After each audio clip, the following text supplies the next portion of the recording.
अस्सलाम वालेकुम स्टूडेंट्स। हम एब्सोलूट ग्रेविटेशनल पोटेंशियल एनर्जी का रिलेशन ड्राइव कर रहे थे और बताया था कि बॉडी को पॉइंट 1 से उठा के एन तक ले जाएं जहां अर्थ की ग्रेविटेशनल फोर्स ज़ीरो हो जाती है। तो 1 से एन तक ले जाने के लिए यानी अर्थ की ग्रेविटेशनल फील्ड से बाहर ले जाने के लिए जो वर्क है वही एब्सोलूट ग्रेविटेशनल पोटेंशियल एनर्जी कहलाता है। उस वर्क का फार्मूला हम बना रहे थे। बताया था कि चूँकि ऊपर जाते हुए फोर्स ऑफ ग्रेविटी कम होती है इसलिए पूरे डिस्टेंस को छोटे छोटे टुकड़ों में हम डिवाइड करेंगे। ये सारा हमने पीछे तफसील से पढ़ा था। 8 टुकड़े का अलग अलग वर्क कैलकुलेट करेंगे, फिर तमाम वर्क को ऐड करके टोटल वर्क निकलेगा। तो पहले टुकड़े यानी पॉइंट 1 से 2 तक जाने का वर्क हमने निकाल लिया था, वो ये निकला था। इसी से बॉडी को दूसरे पैच यानी 2 से 3 तक ले जाने का वर्क कैलकुलेट करेंगे। ये उसी तरह आएगा -G(M)(M)(1) और R2, क्योंकि इधर R2 और R3 आ गया, वो डायरेक्ट हम इससे ये रिलेशन बनाने लगे हैं। -1/R3 बजाय वे एक वो अलग से वर्क का फार्मूला लगाएं फिर कैलकुलेशन करेंगे, डायरेक्ट इससे हमने ये फार्मूला बना दिया। इस तरह अगले टुकड़े यानी 3 से 4 तक का वर्क जब हम निकालेंगे ये आएगा -G(M)(M)(1) और R3 -1 और R4। इस तरह चलते चलते आखिरी टुकड़े का वर्क, आखिरी टुकड़ा ये वाला होगा n-1 से n तक। n-1 यानी n अगर 20 टुकड़े किए हैं तो n-1 19 होगा। 19वें से 20वें टुकड़े का वर्क जनरली n-1 से n तक जाने का वर्क जो निकलेगा ये आएगा -G(M)(M)(1) और Rn-1 माइनस क्या आएगा 1 और Rn। तो ये आखिरी टुकड़े का वर्क निकलेगा। टोटल वर्क इन सब को ऐड करके बनेगा। इन तमाम टुकड़ों के वर्क को हम ऐड करेंगे तो वो टोटल वर्क बनेगा जो बॉडी को पॉइंट 1 से n तक ले जाने में करना पड़ता है। तो टोटल वर्क हम कैलकुलेट करेंगे। ये होगा W1 from 2 plus work done from 2 to 3 plus 3 to क्या होगा 4 और करते करते एंड पे WN-1 to n तक होगा। इनकी वैल्यूज पुट कर लेते हैं हम।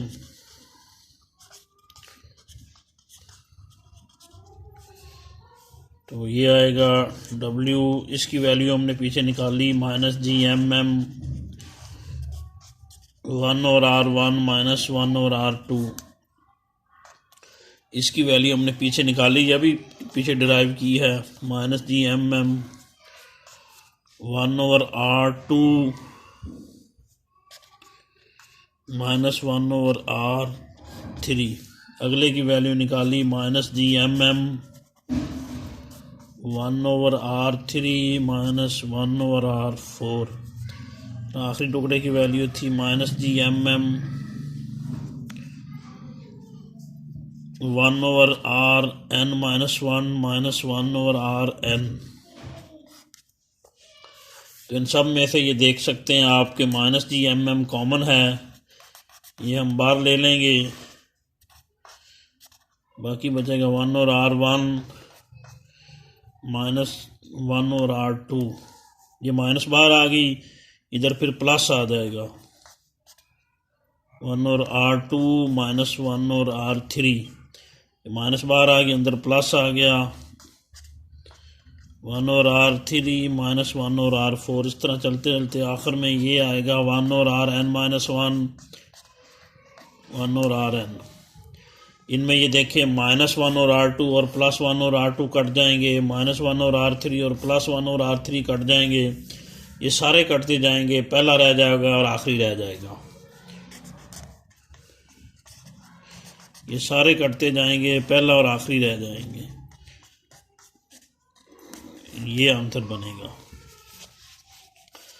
तो हमने पढ़ा था कि पॉइंट n इन्फिनिटी पे है, लामहदूद फासले पर है, ये वाला पॉइंट n जहां हम बॉडी को ले जा रहे थे ये लामहदूद डिस्टेंस पे है, जहां अर्थ की ग्रेविटेशनल फोर्स ज़ीरो हो जाती है, तो आर एन की जगह इन्फिनिटी पुट करेंगे। ये वर्क फिर बन जाएगा माइनस जी एम एम 1 और आर एन की जगह इन्फिनिट लिखेंगे। 1 और इन्फिनिट जो है वो ज़ीरो के बराबर होता है। ऊपर कोई भी टर्म हो, नीचे इन्फिनिट हो, तो आंसर जो है वो ज़ीरो आता है। तो यहाँ पे जो वर्क हम यहाँ कैलकुलेट करेंगे, आर एन की जगह इन्फिनिटी लिख दिया तो 1 और इन्फिनिटी ज़ीरो हो गया। ये बन गया माइनस जी एम एम 1 और आर 1 और इन्फिनिट ज़ीरो हो गया। ये बन जाएगा minus G M M over क्या रह गया R1। तो ये वर्क का फार्मूला बनेगा जो बॉडी को पॉइंट 1 से n तक ले जाने में करना पड़ता है। ये हमने 1 और इन्फिनिटी की जगह इधर ज़ीरो पुट किया है। तो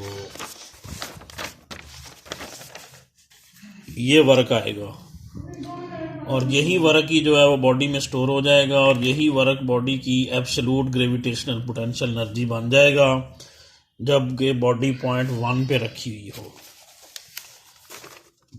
पॉइंट 1 पे बॉडी रखी हुई थी, उसको अर्थ के ग्रेविटेशनल फील्ड से बाहर ले जाने के लिए ये वर्क करना पड़ता है। यही वर्क बॉडी की एब्सोल्यूट ग्रेविटेशनल पोटेंशियल एनर्जी कहलाएगा और इसको हम U से शो करेंगे।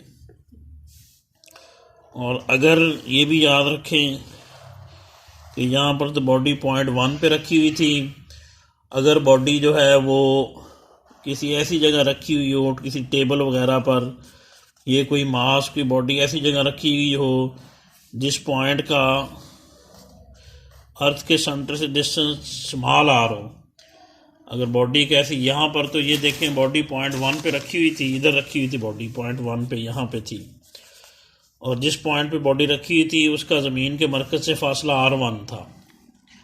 अगर बॉडी किसी ऐसे पॉइंट पे रखी हुई हो जिसका अर्थ के सेंटर से डिस्टेंस R हो, तो फिर उसकी जो एब्सोल्यूट पोटेंशियल एनर्जी है उसको UG कह लें। वो माइनस जी एम एम नीचे R1 की बजाय क्या आ जाएगा, R आ जाएगा, क्योंकि ये एब्सोल्यूट ये वर्क है असल में, और ये वर्क की एब्सोल्यूट ग्रेविटेशनल पोटेंशियल एनर्जी है। ये उस वक्त थी जब बॉडी पॉइंट 1 पे रखी हुई थी और पॉइंट 1 का अर्थ के सेंटर से डिस्टेंस R1 था, तो नीचे R1 आया है। अगर बॉडी किसी ऐसी जगह रखी हुई हो जिसका अर्थ के सेंटर से डिस्टेंस R हो, तो नीचे R1 की बजाय क्या आएगा, फिर R आएगा। ये रिलेशन फिर यूं बन जाएगा minus G M M over R। ये बॉडी की एब्सोल्यूट ग्रेविटेशनल पोटेंशियल एनर्जी होगी जब बॉडी अर्थ के सेंटर से R फासले पर रखी हुई हो।